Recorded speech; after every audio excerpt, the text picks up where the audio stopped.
அல்லேலூயா சொல்லுங்க பார்க்கலாம். அல்லேலூயா. 34 யோபு 34:31 வாசிங்க. யோபு 34 ஒரு சில வசனங்களை மாத்திரம். ஆமாம் 34:31 எழுதிக்கங்க.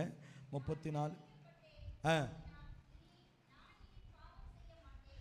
யோபு சொல்றாரு பாருங்க, நான் தண்டிக்கப்பட்டேன். ஆமா, இனி நான் என்ன செய்ய மாட்டேன், பாவம் செய். அப்போ அவர் தெளிவாக சொல்கிறாரு, நான் பாவம் செஞ்சுட்டேன் அப்படிங்கிறாரு. அல்லேலூயா. பாவன்றது பல காரியங்களை சொல்லலாம். ஆமாம், நான் தண்டிக்கப்பட்டேன், இனி என்ன செய்ய மாட்டேன், பாவம். 5:17 வாசிங்க. யோபு 5:17 வாசிங்க. இதோ தேவன் தண்டிக்கிற மனுஷன் பாக்கியவான். அல்லேலூயா சொல்லுங்க பார்க்கலாம். ஆமாம், யாரை தேவன் தண்டிக்கிறாரோ அவன் பாக்கியவான். ஆமென் சொல்லுங்க பார்க்கலாம். தண்டிக்கிறாருன்னா அந்த தண்டனையிலே உங்களை அப்படியே விட்டுற மாட்டார்.